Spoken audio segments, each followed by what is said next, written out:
Hello, friends. Story time again. Testimonies through the years coming at you from my space. Okay. Yeah, so once again, I want to say thank you to everyone who has been following, who has been liking, sharing, who subscribed. I am so grateful. You encourage me. You're telling me to keep going on here. So I'm doing that. All right. So today's story. Okay. Let me tell you how uh, God blessed us with a car free of charge. Okay. Well, let me not put it that way. Yeah, a prayer answered miraculously. Let me just put it that way. All right. So, 2009, we had just gotten married not too long. We had been believing God for a car for a while. Okay, by then we had our first child. That was 2009. So we decided, okay, what kind of car do we want? Let's be specific. Let's not just say, oh, we want a car, we want a car. Okay, which car do we want? So we agreed on the kind of car we wanted. We said, okay, we want a Toyota Camry, and we specified the model, 2003 model. We said, okay, we want it to be blue. We wrote it in a paper, pasted it on our wardrobe. So every day we'll thank God for it, we'll declare it, we'll receive it, and all that. We were just, you know, full of faith that God was going to do it. I learned long ago that what I need is what I need. It doesn't always have to be God give me money to get what I need. You understand what I'm saying? Like you need a shoe. Don't say, oh God, give me money to buy this shoe, it is 15,000 naira. Or give me money to buy this wristwatch, it is 30,000 naira. Just tell God you need a watch. Tell the name of the watch. It may not be by buying. God can touch anybody in the face of this earth to supply what it is you need.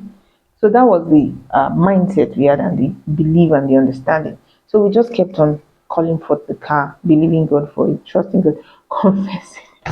I used to say that, oh, it became a rhyme in our house. Even if we wanted to bless food, my husband would say, oh, we thank you for this food, we blah, blah, blah, then say, and we thank you for our Toyota Camry 2003. We call it for, we receive. Even on food, anything we want to sleep at night after praying and say, and Lord, we thank you for, it kept on, it went on like that for quite a while. So this particular day, I was alone at home. I think our daughter dropped her off at the creche or so. I was alone, and I just took the opportunity to, oh, no disturbance, no distraction. I decided to pray. So I was praying. I prayed and prayed and prayed. You know, when there's nobody, I prayed until then I slept off. I had this dream, and in the dream, I saw myself and my husband in our bedroom.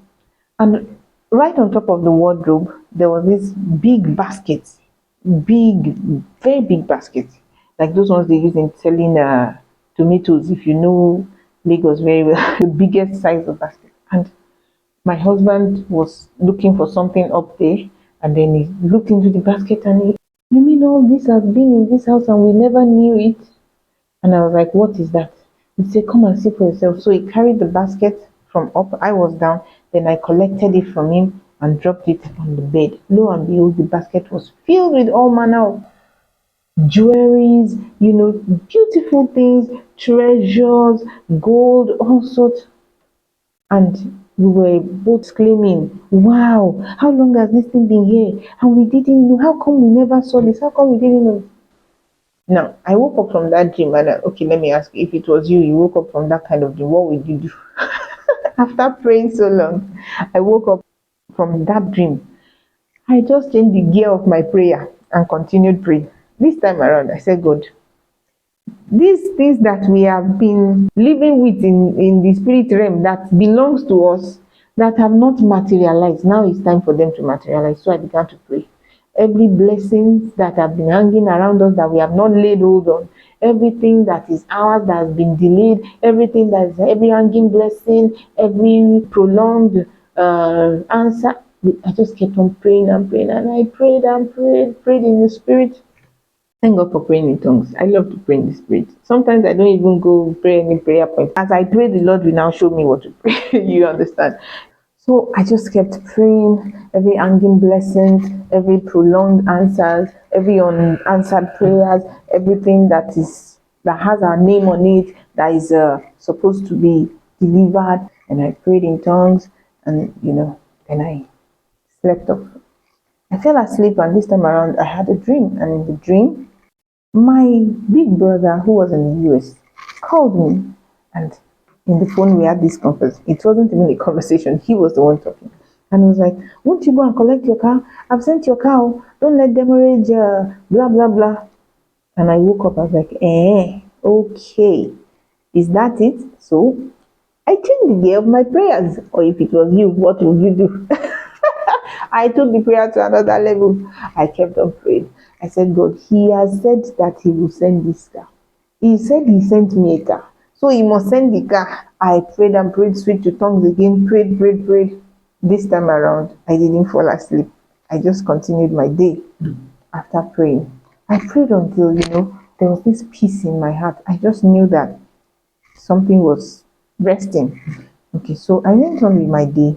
Somewhere around evening, a text came into my phone, and it was from this same brother of mine who I had seen in a dream and said he sent me a car.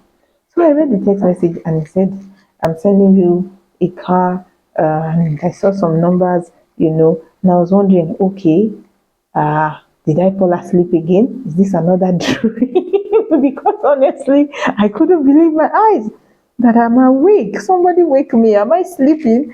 This is not a dream, and while I was still wondering at the message, his call came in, and he said, "Hello, Kemi, how you doing? Yeah, please send me the details of your address, your house address, blah, blah, blah. Send you a car, it will be delivered to you, this. Hey, when he dropped the call, then he sent a picture of the car.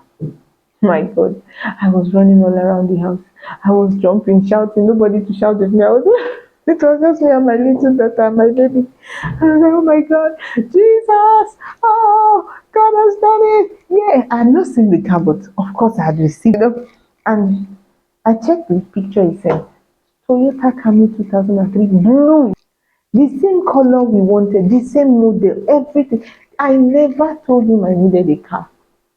I never told him I needed a car.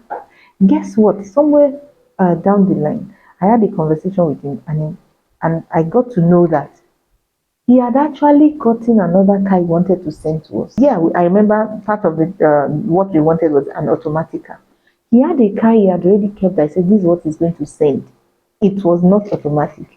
It was not a Toyota Camry. That was just so funny because it just proved to me that no, this was just the hand of God.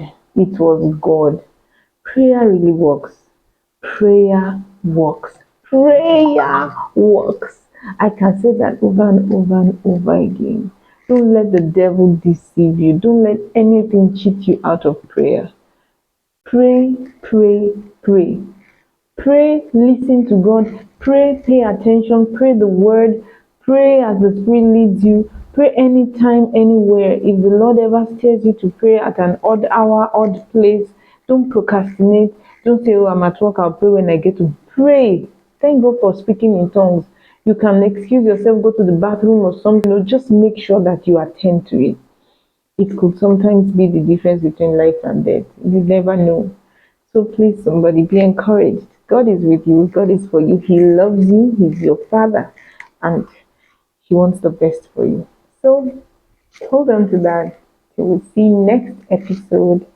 It's your girl, Kemi, on Testimonies Through the Years. See you later. Bye.